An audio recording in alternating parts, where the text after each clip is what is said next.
You're listening to Head to Head, a Star Wars podcast. Two fans, two generations, all things Star Wars begins now. All right. Well, hello, everybody. I'm Eric Bansel. And I'm Daryl Sanders. And we're your hosts for this show. And of course, as always, we're here to talk Star Wars. There's a lot going on. The Discord chat has actually been pretty alive this week, which has been a lot of fun. I think it's actually been really cool, really beneficial. So hopefully, if you guys have been checking that out, you're enjoying that. I know a couple of you guys are. But yeah, so we're a little bit late to the party on this one, as usual. It's not it's not unusual for us for that to happen, unfortunately. But that's just the way it goes, right? Yeah, Now it happens. Let me ask you this: have you actually watched the new trailer? Yeah, I've seen it. Okay. Yep. All right. So I watched it. I watched it one time though, because I watched it because I wasn't really planning on having us do this, but Okay. we have been reacting to a lot of the other stuff, and this is a pretty big trailer, and especially since we did mention the whole Super Bowl trailer. Kind of bashed on it. We bashed on it. Then, I was fighting with some of the people on our Discord about it. It's like, and I had to make a point like, all right, man, see, this is the trailer that we should have gotten. This is the one that I really like. And although I understand, what the Super Bowl thing was about, it was a tribute to past Super Bowl commercials, and I get it. There's a whole targeted. I've been assured by one of our inside guys that, and if you go on the Discord, by the way, you can read all this stuff. But there's ad nauseum, a long drawn out explanation of exactly how the marketing is going, what they hope to achieve, what the budgets are, how much it's going to be, how much they need to make it profitable. It's interesting information. There's also a bunch of pictures of toys that are being released. So a little bit of insider information on Ahsoka, a little bit of insider information on Lucasfilm and the Dave Filoni stuff. Like I said, if you're a Star Wars fan and you're into that sort of thing, it's definitely a good thing. But of course, we're not here to talk about that. We're here to talk about this. So I guess we could probably roll this thing pretty soon. Because hey, a lot of times what ends up happening, by the way, when we do shows like this, is that a lot of times people will jump on later, right? So Yeah. we've already You have to show reacted it to the thing. Yeah, Exactly. kind of have to show it again and roll it again. Right, yeah. Which, we might do. We might do at the end. But, yeah. All right, well, let's do this and see what happens. Round one. Jesus. Yeah, I know. That kind of gives me that Rogue One vibe. Yep. Hey, never touch the buttons.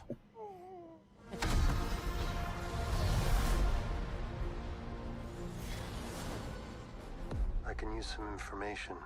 Whoa, for this price, I'll tell you whatever you want. That's Martin Scorsese, by the way. Close for the night. Thank you. Doing the voice on that. Gangsters, war criminals. Long live the Empire. We'll take out every bad guy in your deck of cards.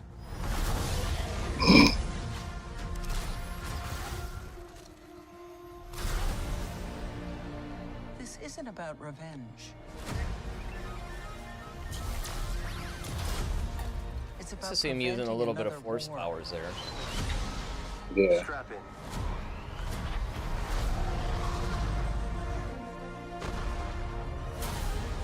You will suffer. Embo. Embo there. Yeah. The Hutts obviously seem to be the bad guys in Check this. your armor. Or at least one of them. The kid will live centuries beyond me. That's his armor, just like this little. Are you scared? You should be. That's That's freaky. yeah, that's Yeah. Where do we find no, I forgot what it's called now. Like this kid. It looks Huh. like they've animated Zev a lot better too since the Mandalorian. Yeah. What are you waiting for?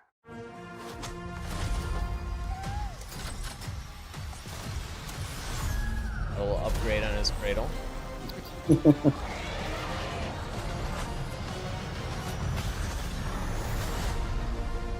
I love how he uses that thing. Oh yeah. Let's save the rest for after dinner. At least in Arm's time. Yeah, and I mean, it's really nice, I think, honestly, to see the fact that, this thing is this looks more like what we would imagine Star Wars to look. Yeah, You I know? mean, I do appreciate the fact that it definitely matches the tone and the feel from the series one. The other part of it is, I really do enjoy, so I won't say callbacks, but I guess you can call them that with like Embo, being a bounty hunter, which we saw a chance to see in Clone Wars. The Huts are back, so that makes me wonder if they're going back to Tatooine. I mean, I know the galaxy, but it kind of makes me wonder if they're going to stop in again.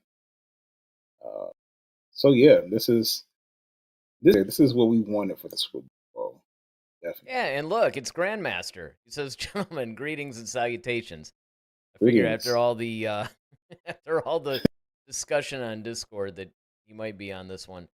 Yeah, I mean, exactly. This is, of course, what I think that, trailers should have been. And again, we've been getting stuff a little bit steadily. But look, there's going to be people that are going to criticize Star Wars no matter what. I mean, Of course, you can't pay attention to can't that be there. because the toxicity is still real and things are just never going to be good enough. I mean, people criticize Lucas himself. It's like it's the same kind of deal, right? They they lambast Lucas for the prequels to the point that he admitted he was just like, you know what? I don't even know if I want to make these anymore. And then, of course, after Disney's had it for a while, then everybody suddenly loves the prequels and are clamoring for Lucas back. So Hmm. there's going to be people that are going to be critical no matter what. I mean, my only concerns really for this were, is this, and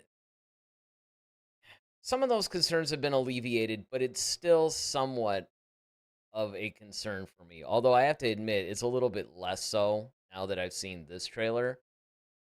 I just don't want this to feel like season 4 on the big screen. You know what I mean? I don't want this to feel like another television, because that's the problem in Star Trek too. Like I remember the Next Generation, Star Trek Insurrection. Insurrection felt like a TV episode. I mean, it was literally, it could have been a television episode. And, they're not really taking advantage of cinematic scope. Cinematography was and it just, with the plot and everything, it just felt like a giant television episode. And the thing is, now flash forward a number of years later, decades actually. Now television does feel somewhat cinematic. And it's not really difficult to separate the two still, but I think the temptation could be because they're putting this thing up. That's the one thing that I would say they definitely have to achieve with this one, is it has to feel big and it has to feel theatrical because they're taking something from the small screen. See, this is a difference between what we had before and what we're getting now. The last time that Star Wars was in theaters, the Star Wars television stuff was new. And the idea was, well, how are we going to bring Star Wars to the small screen, a live action? Well, the problem now is that we've gotten used to that. Well, now you actually have to bring Star Wars back up to the big screen. I mean, you have to make it now, especially because you're taking something that started out as a live action TV show. Mhm. So, that's going to be, I think, a big challenge. Of course, our good friend Travis is back with us. Good afternoon, guys. Hey. And of Yeah, I course, mean, Travis gives you the official welcome, so that's good. I completely agree, though. I mean, I think there is something to be said about scalability. Because whether you're scaling up or down something, you really have to think about like what that really looks like and how do you maximize um, your space. And going from like Andor, um,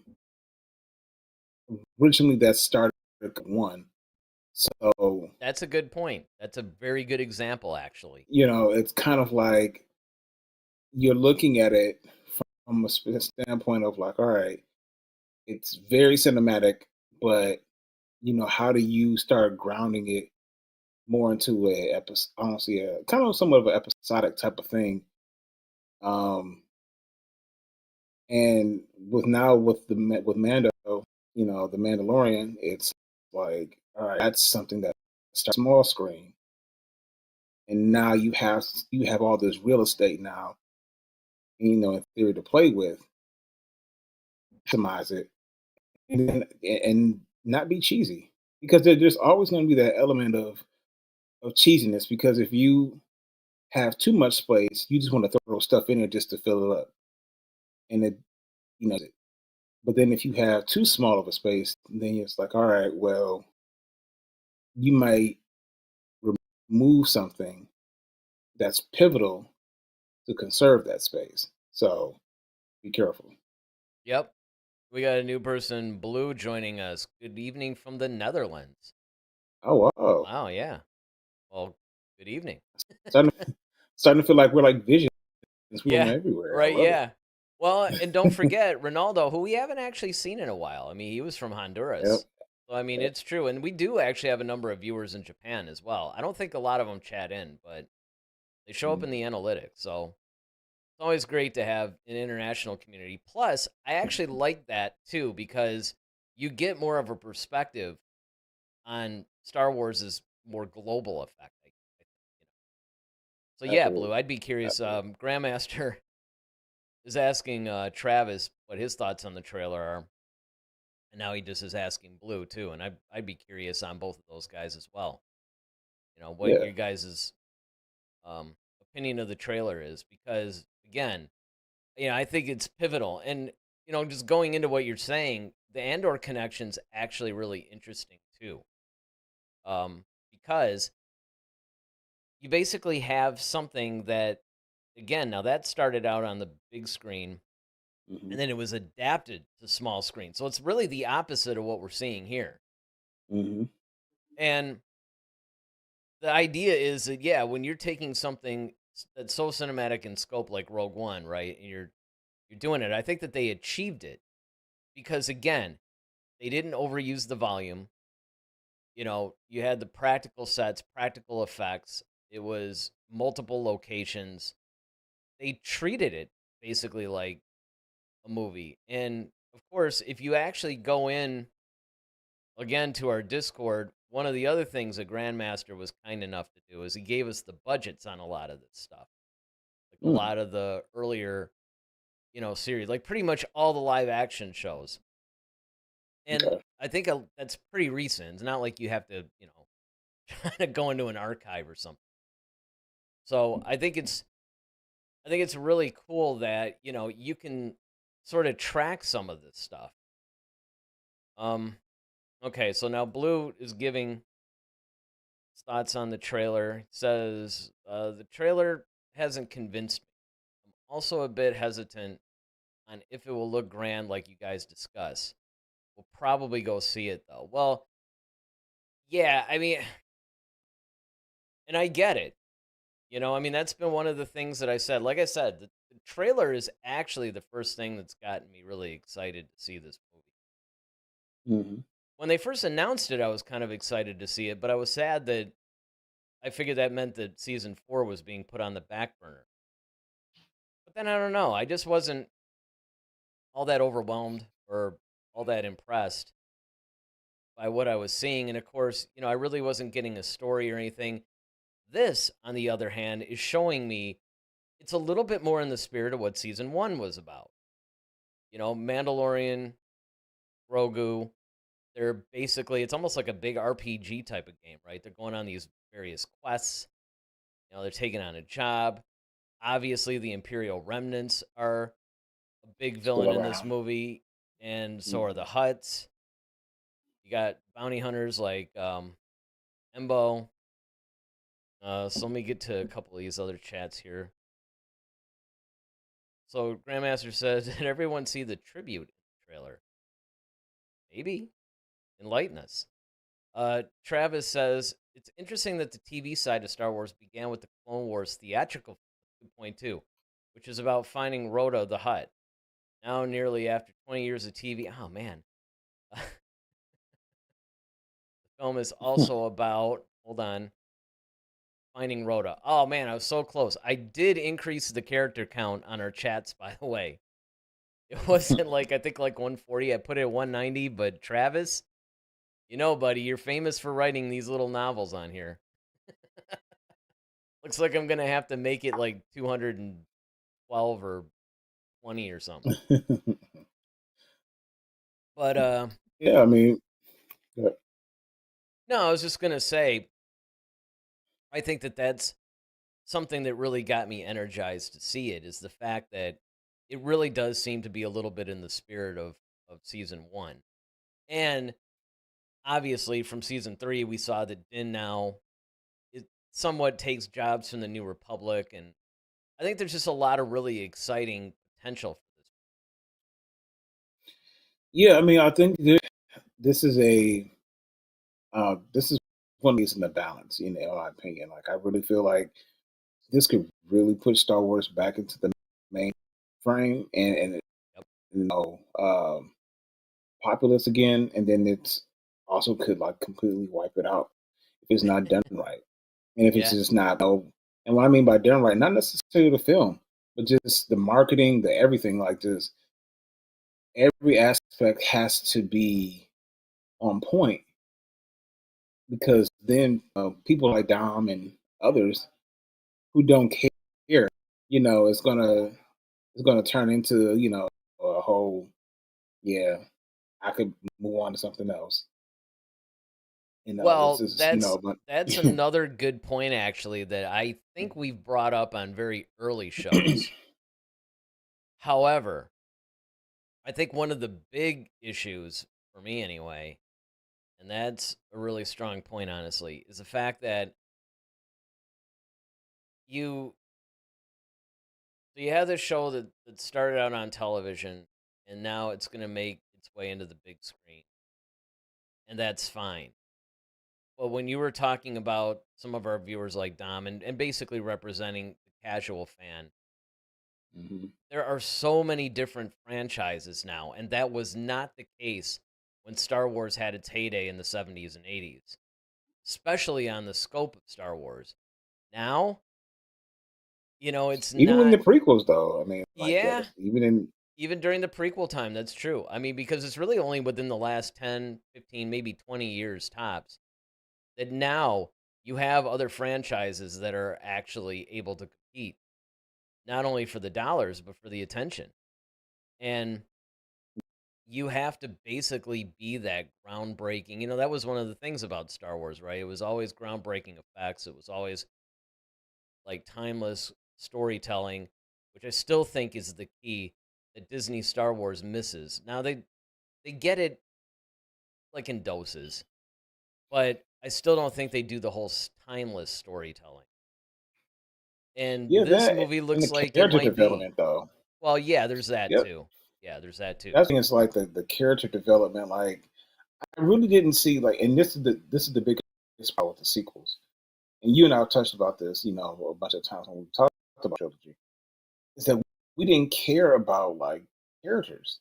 Like, when we saw Han, Luke, and Leia, like, we cared about them because they just the story that was told around them. Like, okay, we can see that, hey, Han has a thing for Leia, but it looks like Luke has a thing for Leia too. No, that's really not the case. They're brother and sister. Oh, that's a twist we didn't see.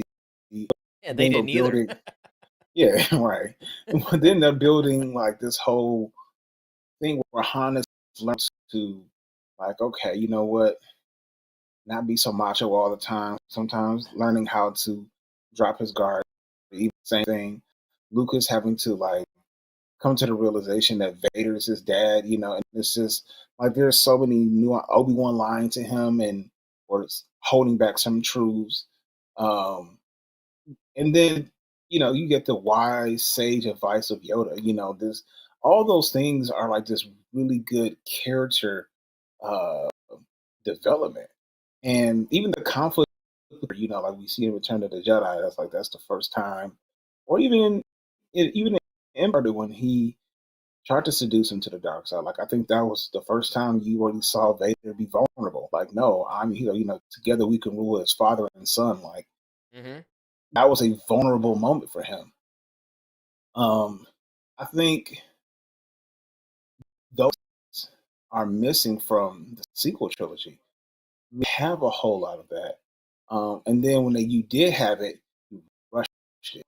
And so we couldn't sit with it. We couldn't really, we were trying to guess, okay, well, who's Ray's parents and who's this? And so it just became this whole monster. So then now, want that to happen with future Star Wars, like the Mandalorian Grogu. Like we have this kind of relationship. Like, we love the relationship between and Grogu, and it's like okay, he chose to follow the Mandalorian path instead of going to the natural Jedi path.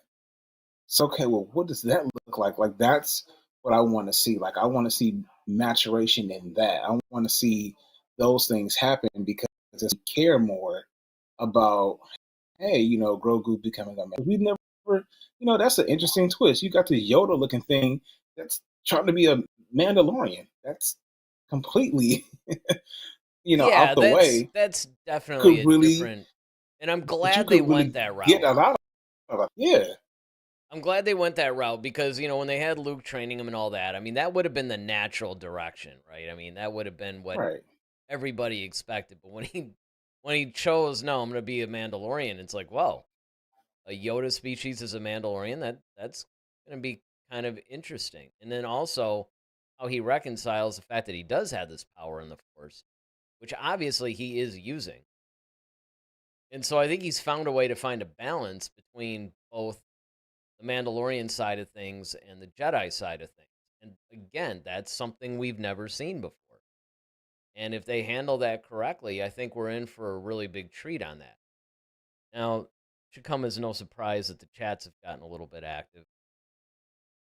So Travis says, for Filoni, I think part of this is going after that rhyming poetry that George Lucas talked about, bookending the TV universe with two movies to kind of bring it full circle for that generation. And I would agree with that. Although, to be fair, I mean I know he's like one of the co-creators. You can't forget that Favreau though has a bigger. I think he has a bigger role in the Mandalorian. If I'm not mistaken. The Mandalorian I think is more Favreau's thing.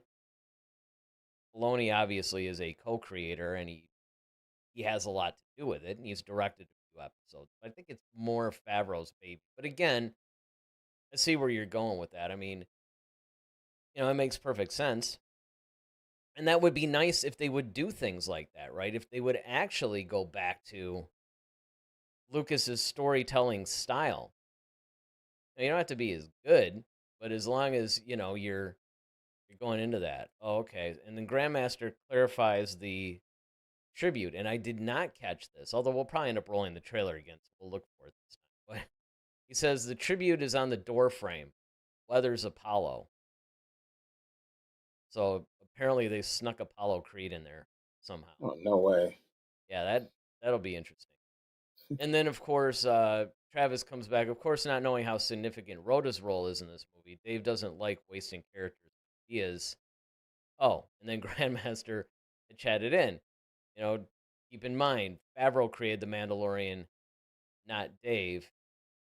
And then he basically said Rhoda's insertion is Dave's, which I could see that.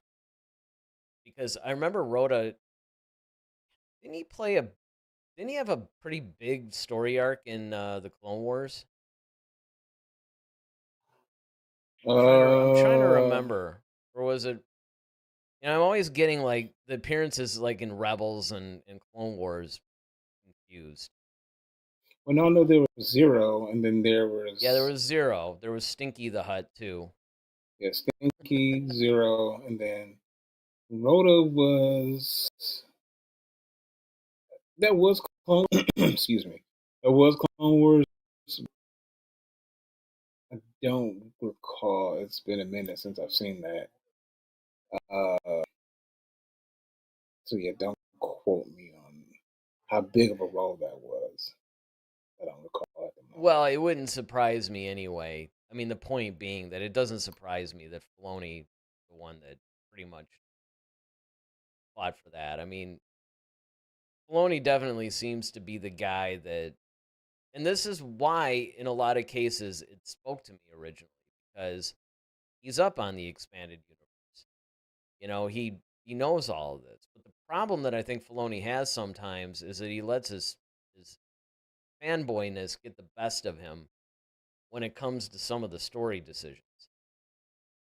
And you want to make sure that while you do give some fan service, that you also, you know, story is king. That's one of the reasons why Lucas didn't care. All he cared about were the stories, the characters, all the other stuff. It's too bad he wasn't that good of a director, especially for actors. But I mean, for all the other stuff, he was pretty much spot on, I think. It was funny because at work somebody brought up Star Wars, and naturally, I was front and center on this, and so they were asking me, some questions, and one of them was basically, it was talking about Lucas, but it was talking about like what they thought mistakes were in the prequels, and I pointed out that I think that it wasn't so much the stories that were the problem. Obviously, we've talked about it on the show a lot. It's the execution. But I think the biggest thing, too, was the fact that because the whole digital thing was so new and Lucas was on the forefront of it, even to the point of creating some of it, I think he just got too enamored with the technology and performances in particular and things like that were put on the back burner. That's why you have these Oscar nominated actors giving this wooden dialogue. It's not them. So Yeah, Travis brings up a point. Let me just get this in here before you comment. He says, but it is Dave's universe that is being continued. So I know that he has stake and intentions of how the characters are handled.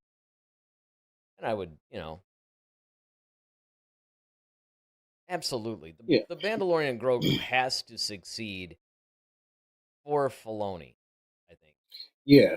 Because the thing about Dave Filoni versus John Favreau situation is that John Favreau had more experience directing live action than Filoni. That's the problem. And so, when you're in this position, you have to win back the fans. One that you lost, and then you have to acquire new fans. You have to have someone who has experience and who really knows how to get the job when it comes to live action.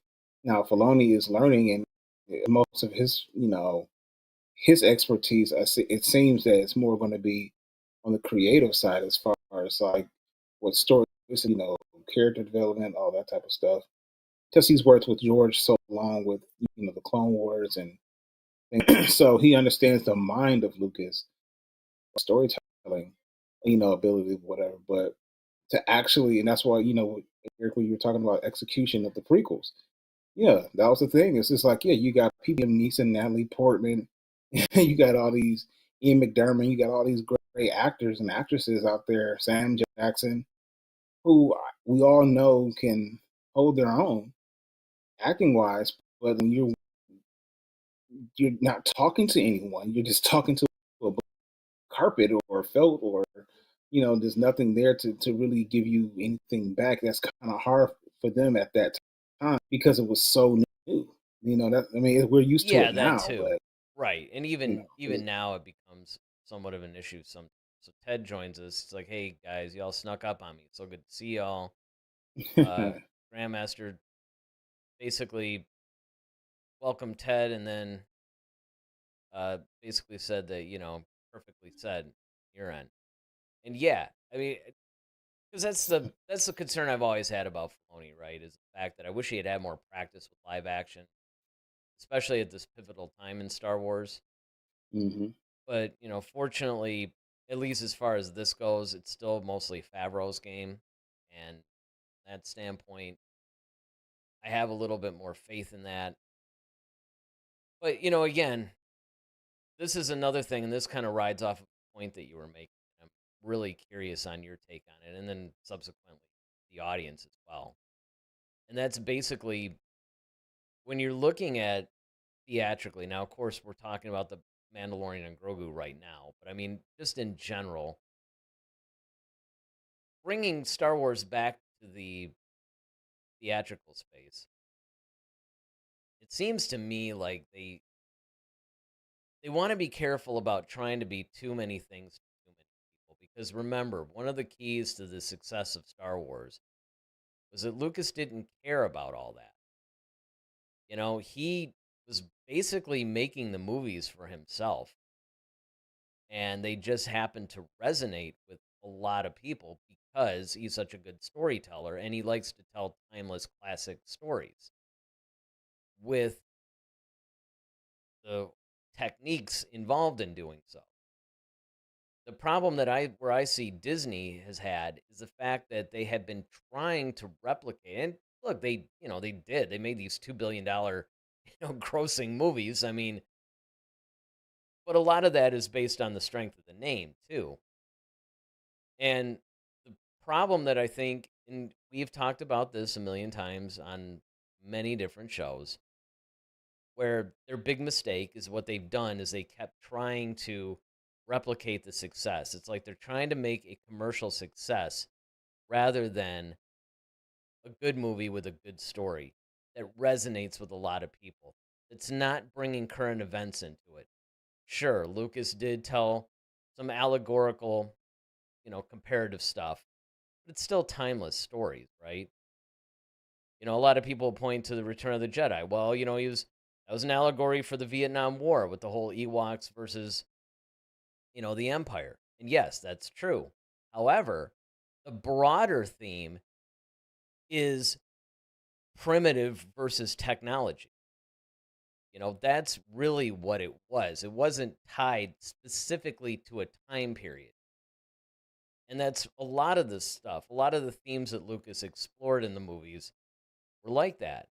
And the problem is that Disney has tried to dial down and make it more relevant or current or whatever the case may be. And it's like, well, that's not going to, it might get you a little in the short term, but especially in the long term, even if you do make bank at the box office, it's not going to age well. And so I think that my opinion, this is where I want to, bring you in and subsequently the audience.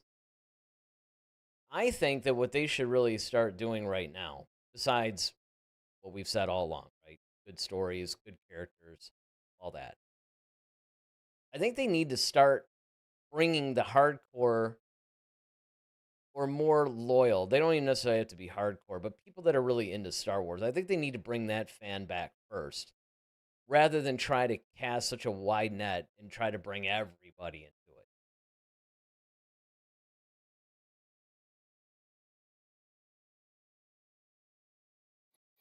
yeah, I would say so. I think that needs to be your focus because that's always going to be those of us who love Star Wars. We're pretty much going to go see it, whether we know it's good or bad, just because we just have to see how bad it is. And that's going to be our, water cooler conversations, right? And to your, to, that's the big problem. I think you hit the nail on the head, and that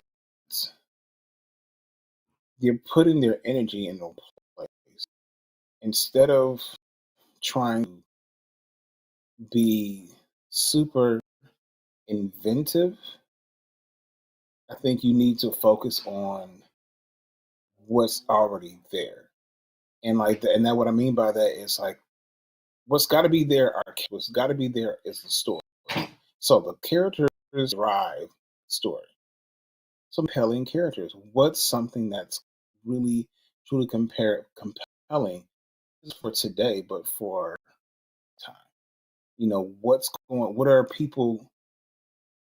What do people experience? No matter whether you're 8 or 80.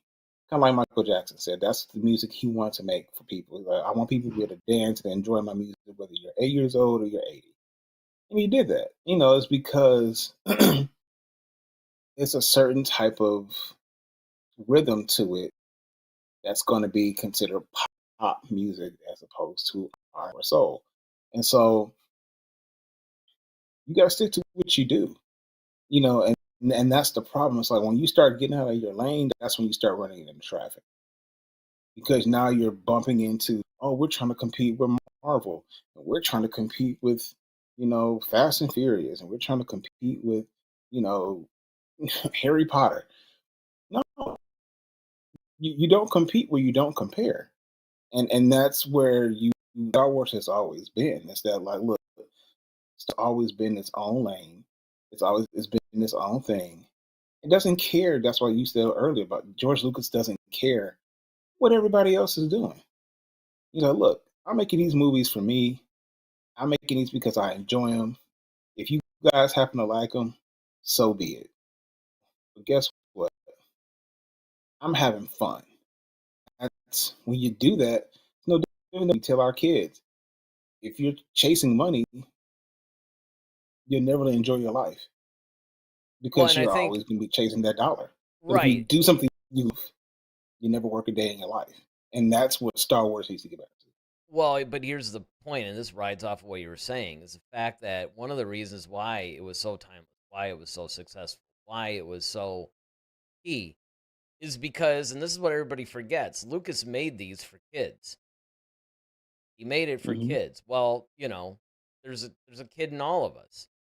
And that's the Sure. reason why, no matter what age you are, that's always going to appeal to you. Now, he didn't do it in the sense of, you know, like say Skeleton Crew or Resistance or something like that, where you're specifically targeting a really young audience.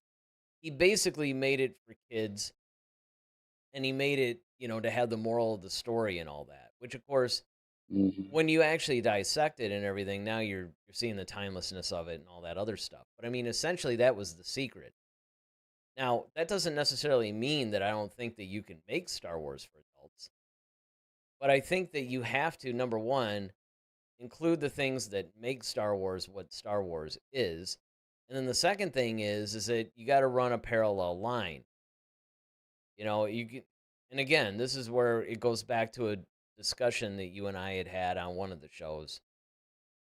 Maybe it was one of those future Star Wars type shows, where it's like, okay, well, what do they have to do in order to survive or Hmm. bring in the next generation of fans or whatever? And part of it is the fact that number one, and this is something that Lucas even said back in the 70s when he made the original Star Wars. He said, because people were noting that it made all this money and he made it for kids, but yet adults love it too and all this stuff. He was like, well, that's because most of the stuff that's made for kids is just kind of cheesy and too kid like. He was like, kids are actually more sophisticated than people give them credit for being. Hmm. And it's like, if you aim for that, then you're gonna find something that, you know, basically appeals to everybody. And I think that that's the whole case, right? Is that the future of Star Wars really resides on start focusing on what made it what it is. Sure, deviate, you know, because in the same breath, we'd always say, oh, it would be great to have a Star Wars horror film or a Star Wars, you know, whatever, gangster, you know, like a heist film or something like that. And you could do that, but not right now. Yeah. Not right now. All right, Yeah, Ted you or not Ted. establish everything. Travis has chatted in a like just at the most of it. I have to say though, there's only 2 out of his 4 chats that exceeded the new character limit. So I'm just gonna have to do it again and up it again. But all right. So he says it looks like Embo kidnapped Mando, where he's thrown into the arena with Rhoda, while Grogu was left by himself, kind of like Home Alone. And it's Grogu finding help without being able to speak. And yeah, I definitely got the vibe that there is part of this where they obviously get separated. And that sounds reasonable. Of course, I'm sure Grandmaster will tell us what he can. He also goes on to say, I could see a moment where Mando and Rhoda are in a cell. Mando worrying that Grogu is alone and if he would have been better off with a Jedi. Rhoda mentions a Jedi saved him as a baby as well. And then he goes on to say, you address the fact that Rhoda is fit, unlike his dad or the rest of his kind. Telling Mando that it was the Jedi who inspired him to want to be a warrior and not like his dad. Then they team up. I can see that. Now he goes on to say, no evidence to back that up, but it would be the wholesome way to go and bring it full circle with how it began. And then, of course, Grandmaster says they had heist themes in both Andor and Skeleton Crew. Well, for that matter, they had heist themes in Solo. Too. Yep. Not talking about themes.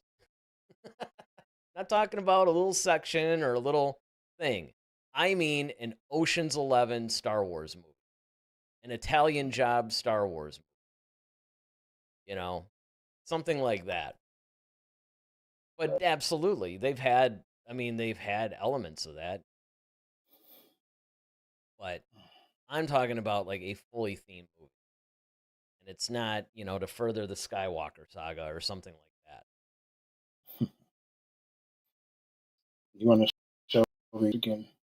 Yeah, we could. One more time. Yeah, we can do it again because we got, I think we have all of our. I think the gang's all here now, right? Yes, all the major players. Or at least anybody that's going to be on tonight.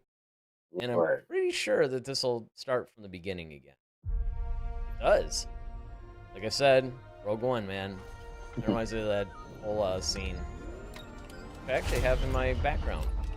Hey, never touch the buttons.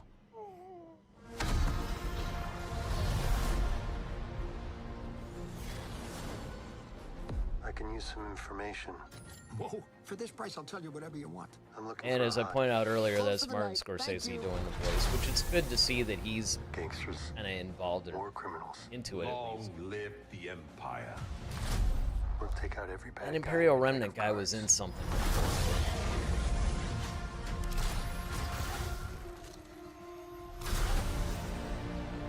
This isn't about revenge.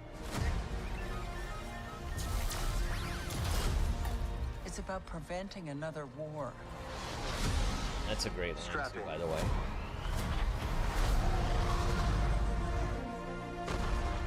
And I like Sigourney Weaver's characterization. Let's go. And then Well done, Bo. be his turn. Before going into harm's way, check your armor.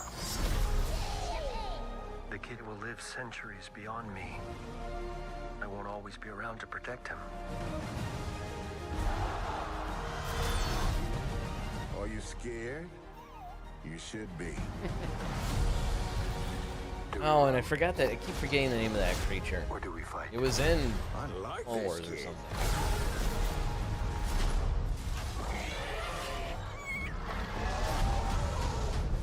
What are you waiting for?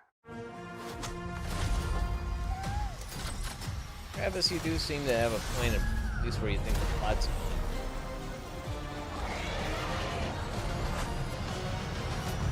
And Grandmaster says Embo's dog is also in the trailer. Let's save the rest for after dinner. And of course, Grogu's always hungry. All right, so yeah, I mean, definitely, the only things that I would have, and again, I don't think this is another thing that I can address is that There have been people that have said, "Oh, this is the final trailer" or something like that. Nah, because there's going to be TV spots. There's going to be other stuff. I mean, it's too early for this to be the quote unquote final trailer. But if from a future trailer, because that's another thing that we can talk about. Since we're kind of on the back end of the show, what if there is a next trailer that's lengthy like this, say a minute, 2 minutes, whatever? Mhm. What would you like to see? Because I can tell you right now, I would like to see a little bit more of the characters. In other words, I want more dialogue. The only thing we got on this Yeah, trailer was Sigourney Weaver. And that was a yeah, highlight of it. I don't just want to see a bunch of action scenes and cuts and, all that stuff. I want to see a little bit. I'm not talking about revealing the plot. At least not. And again, I recognize the fact, especially with a lot of Star Wars, can't give away Dragon Snake. Thank you. That's what that was. Dragon Snake. Because it's been in other stuff. I couldn't think of what it was. But the thing is, I don't really want to see just more action scenes. I want to see, without again revealing too much. And I know they have to be careful about that. But I would like to see a little bit more of the interaction between the characters and a little depth.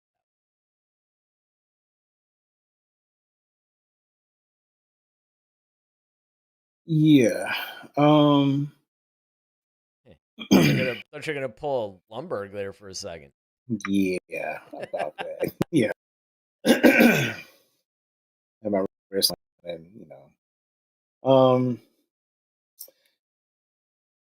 yeah, I'm with you on that. I definitely would love to hear more dialogue. I would like to hear more of kind of like where we are and like what's happening, like a little bit more just of the overall arching story. What's Like, happening?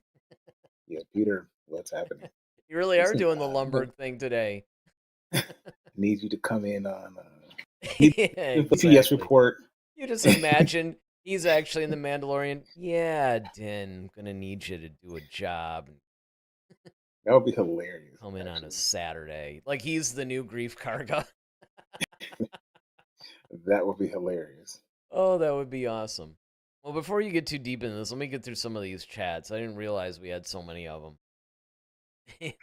Travis says, it's also strange as Huts lived to be thousands of years, which makes Rhoda going from an infant to at least a teenager in appearance. A bit strange, but perhaps the aging slows after a point. Look, you'd say the same thing about Yoda species. When will Grogu talk? Ted says, serious question. What movie property that is supported by these other audience folks that some at Disney have want to appeal to has even come close to financial successes um, of the Star Wars under Lucas? Well, I mean, Marvel would, but I mean, other than that, I mean, I know what you're saying, but again, I mean, that's the whole reason why they paid the money for it, right? I mean, they wanted to, they, they're actively trying to make the money, and I think that that's where things are taking a little bit of a like a downturn for them in some ways. Don't get me wrong; it's not the only mistake. That's a big. Travis says it would be hilarious having Rhoda on the ship with Mando and flat out take a dump in the Razor Crest, revealing he's technically like 5 years old still. Ted says it's only smart money decision to continue to appeal to the folks who made Star Wars $1 billion property. And he says, and I really feel like this. I really like this trailer as it feels. I'm still thinking of the massive dump in the Razor Crest. Right. Oh, hey. I mean, why not, right? Well, I mean, I'm glad to see they even got the Razor Crest back. I Yeah, mean, I know. that's I know. That was kind of cool. I'm looking forward to that too. Yeah, well, here's the thing though, going to Ted's point, right? Like the problem is that they're not really doing it. They're not trying to appeal to the Star Wars fans that have been around a long time and made them a ton of money. I won't say that's I won't say that's strictly the case in everything. There's definitely projects where they do make it for the hardcore fan. And look, I understand I get it from a business perspective, that they got to try to appeal to as many people as possible.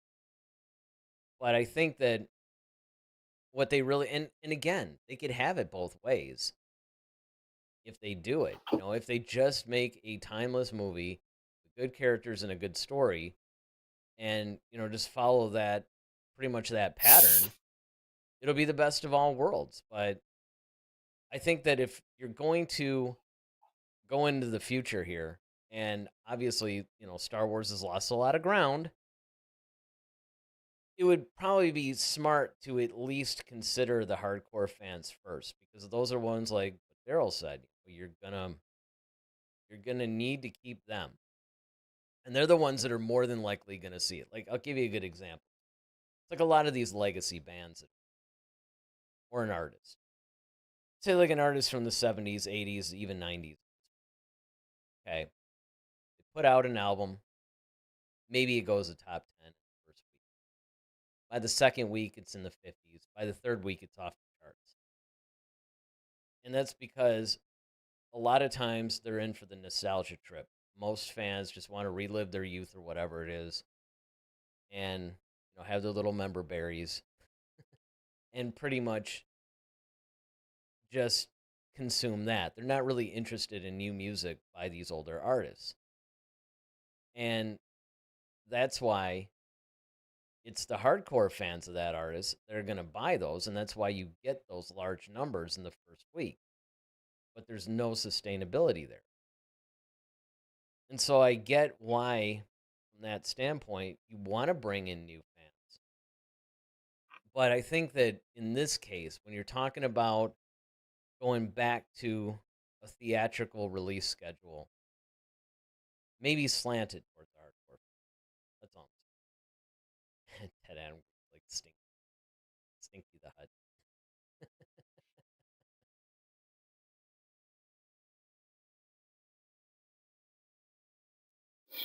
Yeah, I don't know. I mean, hmm, wait a minute. My audio coming through? Yeah. Oh, okay. I mean, I will say that your Wi-Fi. I mean, are you on Wi-Fi? Yeah. Yeah, you're gonna want to definitely explore a hardline if it's Hardline. available, because it's been kind of like choppy and things have been cutting off. Choppy. But yeah, but Okay. we never lost you, and your audio's been coming through. It's just been like it'll just interrupt it. Okay. But no, you're good. Now, And now after all that, do you still remember your point? right. Yeah, I'm just gonna just move on. 'Cause I don't have this dead air. But yeah, for this again, I wanted to um have the development. I think that's just the biggest thing, because we got a lot from. I mean, the cool thing is that we had a lot of stuff done with the actual show. So I kind of know he was raised as this you know youngling of what do they call them? What?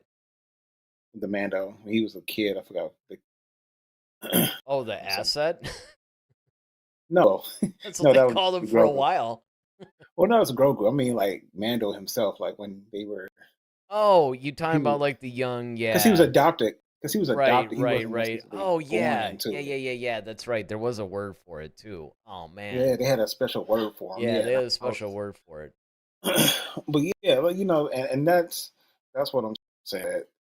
That type of development, if you can actually create that type of stuff where we had further that story, we got a lot of that a little bit when Boba showed up, and Mm-hmm. that's when the girl who used to wrestle, um, can't think of Oh her name right yeah. now. She had the blue hair, Yes. but like her and Katie Sackhoff, they kind of were in that whole bar situation. They were kind of, That oh, was like one of your the name. best scenes in the That Mandalorian, man. exactly. See, that's the part I'm talking about. Like, see, stuff like that. That's what you need to see. This is what we need to, have in a Mandalorian to Right. tie all this action stuff together. Dude, I'll tell you Now another it, one. I'll tell you another one that is just mind-blowingly good is when Bill Burr's character, was it Yes. Miggs Mayfield? Miggs Mayfield. When he was given that Yes. whole speech to the Imperial officer, and then he ends up killing him in the end because the officer's I mean, that whole scene by far is one of the greatest. And it's funny because I was only casually familiar with Bill Burr at that point, and I didn't understand why everybody was making such a big deal that he was coming to the Star Wars universe. I love that guy, man. And now he's one of my favorite comedians, right? But absolutely, the thing that's even funnier is if you watch a lot of his stand-up, he used to make fun of Star Wars, and he barely kept track of it, and then he ends up being in it. So I can understand how it is. Okay, now Grandmaster's got a little discussion question for us all, which amazingly, unlike Travis, it all fit into the chat. Good job, Grandmaster. That's good. He's not Grandmaster for nothing. That's right, Grandmaster. Use the Force to do it. He says, question for all. Having seen the footage thus far, what else would you like to see in this movie? Characters, storyline. What would make this must-see based on what you've seen thus far? I mean, because that's a good point, because we've been talking about what would make us want to... I mean, we've touched on that a little bit in the sense of, oh, of course, Dom comes. Oh, boy. He says, I would like to see this movie deleted. The trolling is strong with this one. But... they say when light rises, dark rises. Well, I think the thing is that we've touched on a lot of that, right? We've talked about, okay, one of it is just seeing more of what it's going to be without spoiling it, right? We want to see a little bit more character interactions, things of that nature. Storyline wise, I kind of like where Travis's idea was going, actually, because it mirrors season 1 or even a little bit of season 2, where you're on this job, and it very much, like I said, matches the whole RPG gaming style, where you're going on this main quest, but all these side quests keep popping up on your way to achieving the more main quests. And that's the thing. That's where I think that they need to hit to make this a must-see, is the fact that, okay, he obviously has his job, and as he has the job, things start to go wrong, and then, of course, you have all these other things that pop up, and then, of course, Din and Grogu get separated, and you just go from there. And intelligent use of a lot of these characters, more so than just, the typical, fan servicey type cameos or something like that. I think the stakes have to be... That was the problem with Rise of Skywalker, right? They're they just went through everything, and there was no tension. There was no... I mean, the stakes were there, I guess, but everything just came so easily. Well, that's what I mean. I think in this situation, I think the stakes have to be such where, for example, I think if you're going to be one of those, this is whatever mission they're on to help us establish the New Republic. If this doesn't happen, the New Republic can't be, or or get a major foothold, or even look. I'll go on along those lines. That's kind of the season 1 thing, right? You basically had Grogu, who of course was known as the baby, the asset, Baby Yoda to all of us out of the universe, right? Okay, the stakes were pretty high because Mando ended up... Din was supposed to bring him to Werner Herzog's character, and then he decided, nope, not going to do it, and now he's having to protect this child at all costs. He's got Grief Karga going after him, on the bounty hunter side, because, of course, he reneged on the job. He was supposed to do this one job, and then he basically stole the asset. Now he's got the Imperial remnants after him. See, these were all higher stakes things that were going on. And then he had to, I mean, Tom calls it basically it was the babysitting show, but there's more to it than that if you actually look beyond the surface of it. Yeah. Because see, I think the stakes got heavy once Gideon shows up.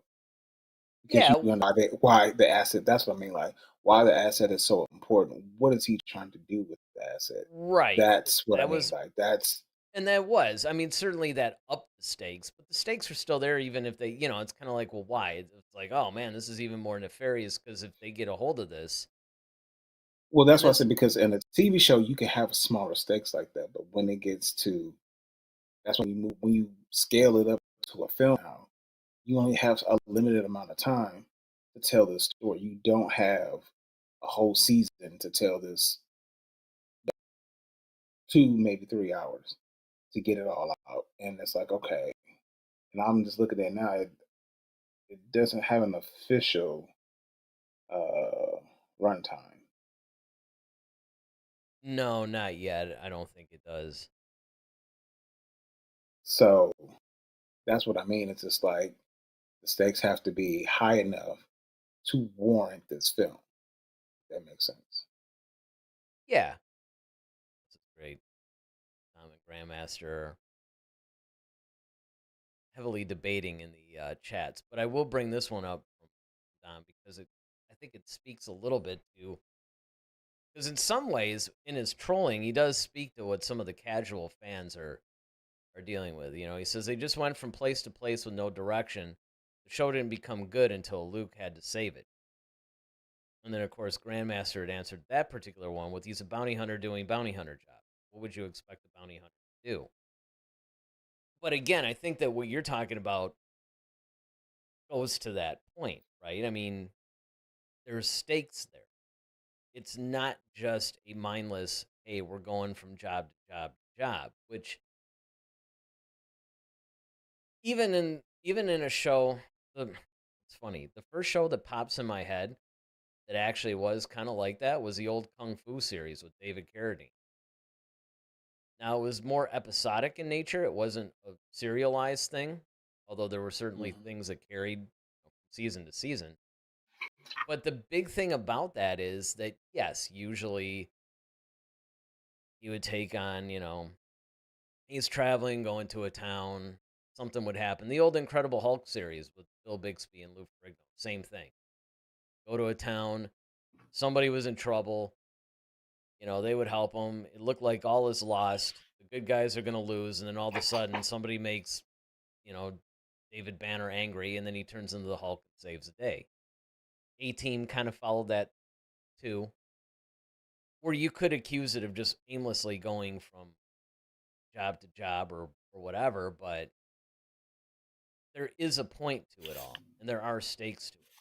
And I think the other thing you have to look at with Star Wars too is that some of this stuff continues on into different shows. That's why they brought in Ahsoka. That's why they brought in Boba Fett, because they were spinning off those shows, and things are going to continue in those shows. Now Travis comes in and says, "Well, I feel like the budget is out there somewhere, but it looks cautiously cheap. If I didn't know better, I'd say they're actually using assets from other movies and shows." Well, again, it would behoove you probably to go to our Discord because Grandmaster does do a pretty good job of breaking a lot of that down, budget wise. Like for this movie, he gave the actual movie budget, which I think was like 100 and Grandmaster. You can correct me if I'm wrong. I don't have the number on me. It's like 180 some million, 184 something like that. With ironically a 200 million plus marketing budget. And so the idea was the movie would have to make 400 and some million in order to be profitable, and they're projecting 600 something. So I mean, if that's the case, cool. Let me see. Travis then says, the snowy mountain with the walker looks a lot like the snowy mountain in Solo, the Yeah, that it's not sure if it is, but reusing digital assets would save them money. I don't necessarily think that's the case here because you could almost argue they could have done the same thing with Tatooine, right? I mean, how many times have they been there?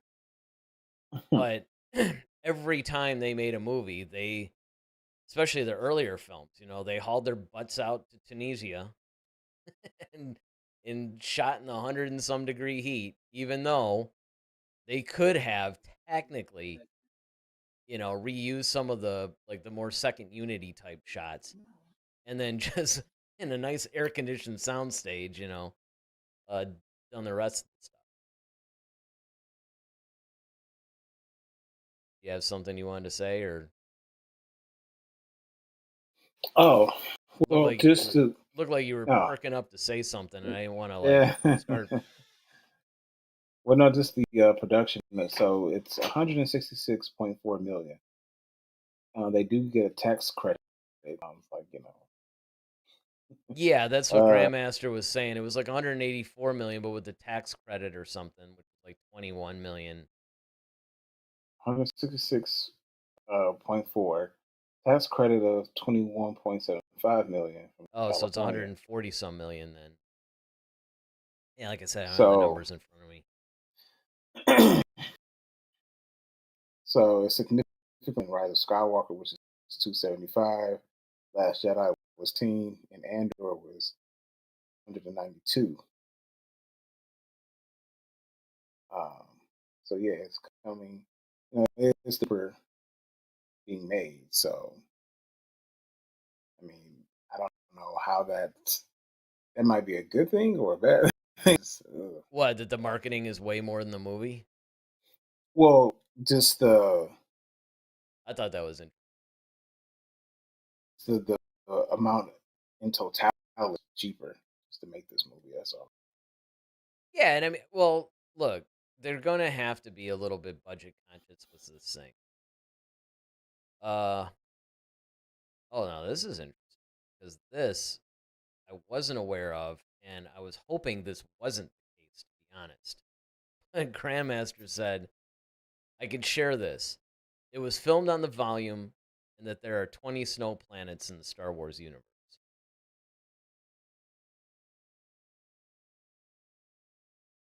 I will say, though, that if it was filmed on the volume, which I was really hoping would be the case, um, it actually looked pretty good for being shot on the volume. I mean, I'm sure they went some places, right? But I mean, Of course. it, my guess is almost like the joking thing I was describing, where it's like you do a bunch of second unit stuff on location, and then you use the volume for everything else. And look, as time progresses, it's like anything, right? It's gonna get better, and so they probably have been a little bit more streamlined in their production.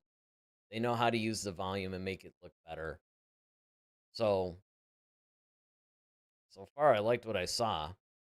I can see that there were some people online that were complaining that they thought it lacked the cinematic quality of the more theatrical Star Wars stuff, and it did look a little bit like the TV show. If it was shot on the volume, that would explain why they probably had that criticism. I personally thought it looked more cinematic than the typical Mandalorian stuff, but and that's based on this trailer. Of course, Dom preaching doom and gloom. Remember me when you see this film and end up disappointed after. Well, to be fair, and again, we're not Star Wars apologists, man. I mean, if you go back through our channel, you'll see that if we were disappointed by something or we didn't like something, we'll tell you. We're not shills. We're not being paid by Lucasfilm to promote the thing or anything like that. I mean, we give you guys our honest opinion. It's just that we're not. It's kind of like when Grandmaster in the Discord you'll read, he refers to the idiocracy. He's not talking. He's talking about people that are basically toxic for the sake of being toxic, not people that have an honest opinion. And that's if we are disappointed, we'll tell you we're disappointed. But we go in hopeful. That's just kind of what you do when you're a Star Wars fan at this point here in 2026. You hope for the best, you prepare for the worst, and you have fun with it. Yep. Because ultimately, and everybody has said this in the chats, by the way, is that this looks fun. This looks fun. Solo was fun. I mean, Rise of Skywalker, as bad as it may have been in a lot of ways, was a fun movie. It did capture the spirit of Star Wars that way. Travis says, we know they use their budget wisely when they set up their next villain and he's played by Corey Feldman. Wishful thinking. Yeah, there you go.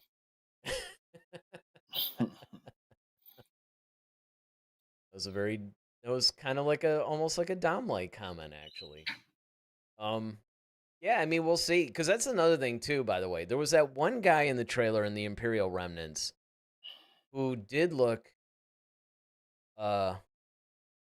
he was in Ahsoka. Remember the whole holographic scene where they were talking to, all those basic, like, admirals and grandmaster or whatever? Remember those guys? You remember that scene? I think it was Yeah. Gideon that was talking to him. Well, Yeah. the guy that was in the trailer when he was seated at the table, he was actually in that. He was in that scene. So they're definitely continuing threads. Yeah. Thank you, Travis. I couldn't think of the name. The Shadow Council, where you see Hux's dad. Yeah. Yep, that one. Yeah, so I mean there's definitely some interesting things happening. I think that